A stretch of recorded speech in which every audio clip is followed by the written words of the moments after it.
Ever wonder why some occupation get invited for Australian permanent residency and others never get the invitation? Well, it's not random. There's a math behind this, and that's what I'm going to talk about in this video, because Australia has now limit how many people they can invite per occupation. Not only this is one of the major changes in Australian permanent residency system. That's why I would really suggest you to watch this video till the end, not for the sake of the views, but if you're really interested in Australia permanent residency, then watch this video, because I will share this spreadsheet in which I have listed down all the occupation that falls in different tier. Not only I will share the official document from Australia ME Home Affairs. So watch this video till the end, and even if you have got any question, feel free to comment down below, email me, or you can send me a WhatsApp as well. Hello everyone, this is Dark Sharma, Qualified Education Agent Counselor from your migration partner. So the major change is Australia has now divided all the skilled occupation in 4 tier 1, 2, 3 and 4 for subclass 189 Australian permanent residency visa. And as I said, I have created this spreadsheet for you in which I have listed down all the occupation. So first we'll start with tier 1, which is most critical occupations. Why? The reason being, this is on the highest priority.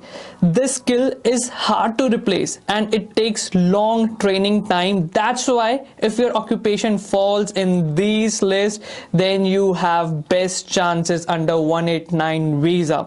And I'll tell you, this is multiplier 4. I'll tell you what it means, multiplier 4. That's why stick to this video. Now let's quickly see which all occupation falls in tier 1. I won't be able to go through with all the occupations, but definitely we'll just go through with some, like audiologist.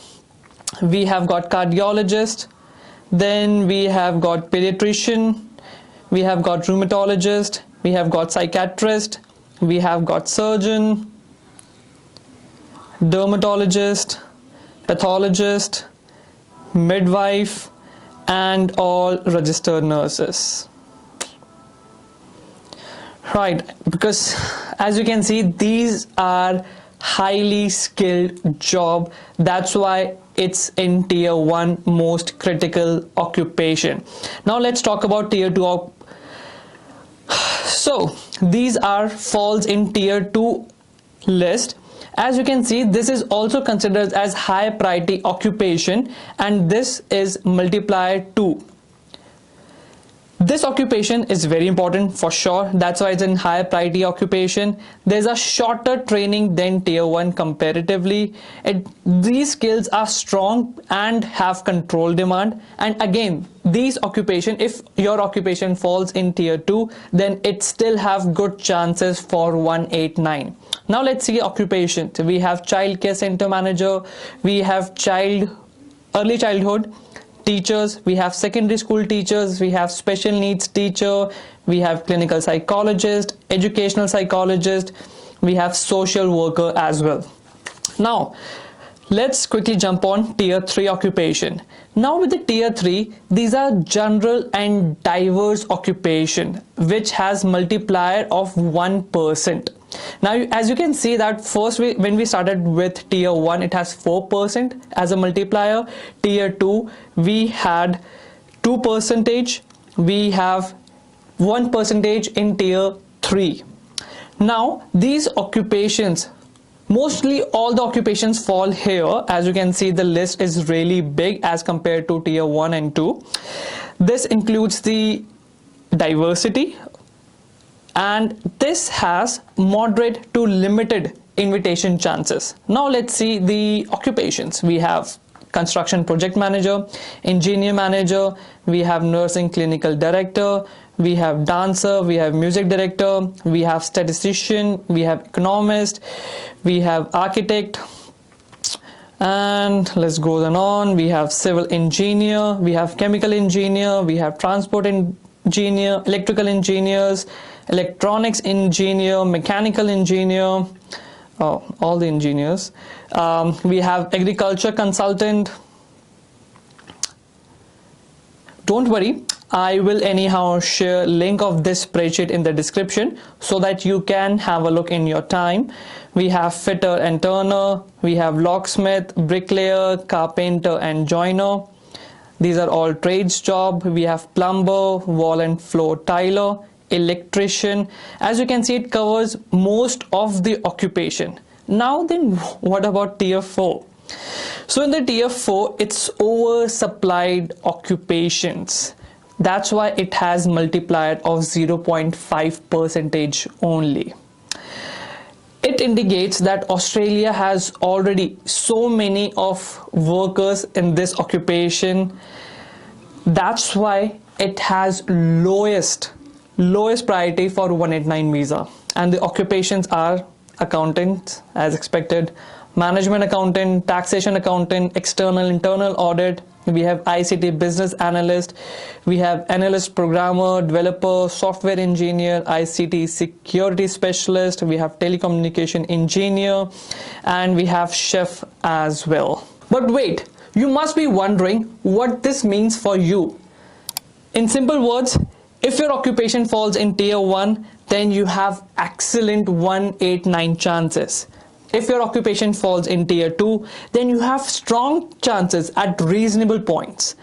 But if your occupation falls in tier 3, there are possible chances, but it would be really competitive.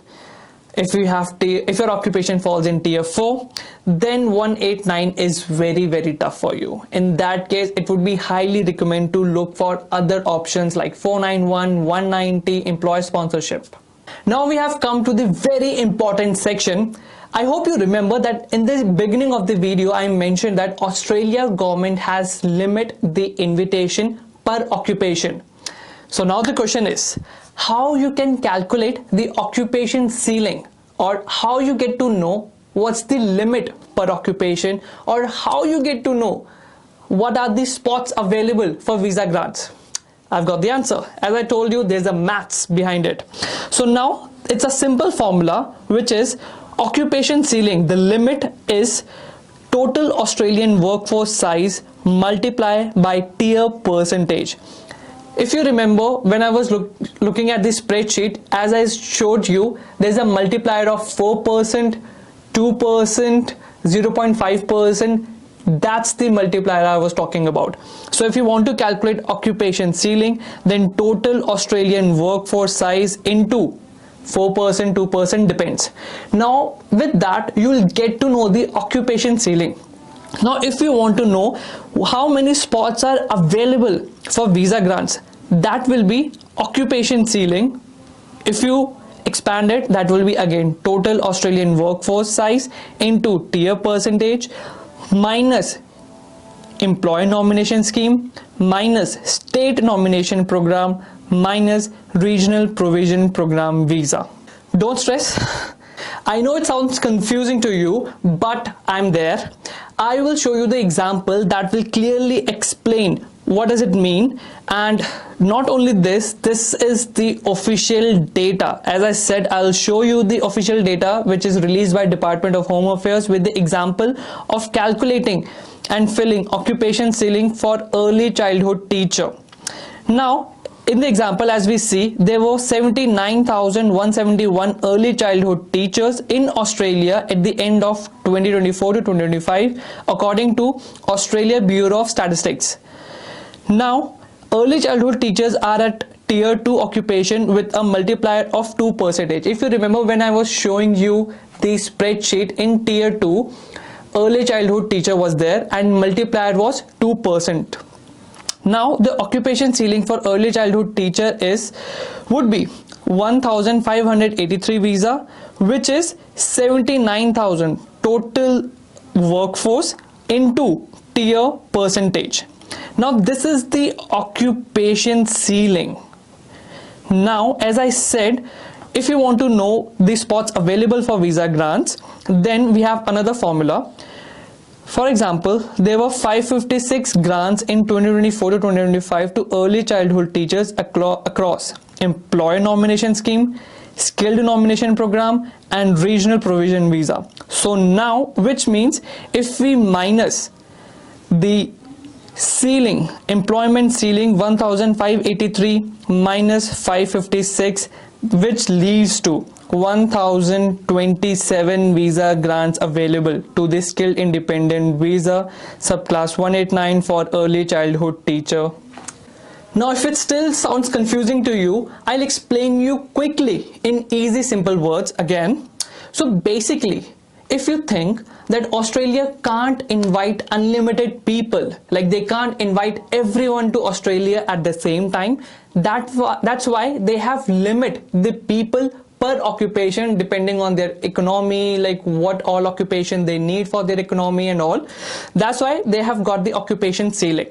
Now they want to fill those spots, that's why they have got the priority. For example, as I said, before giving invitation for 189 visa, their first priority to fill the jobs is for employer sponsored visa 482, because they want to support Australian business obviously. Then the priority is subclass 190 state nominated visa, and then regional visa like 491, 494, these are all regional sponsored visa, and whatever the spots available, then they're going to use it for subclass 189 visa. That's why some occupations get very few invites, even if there are thousands of expression of interest. So as I said earlier, if you're really looking for the Australian permanent residency subclass 189, make sure you check this spreadsheet, make sure you know in which tier your occupation is falling so that you can plan your pathway accordingly. Again, I'm here to help. Even if you have got any question, feel free to comment down below, like this video, share it with your friends, and if you've got question, then you can send me an email, you can WhatsApp me as well. But yes, thank you so much for watching this video, and I'll see you guys next time. See ya.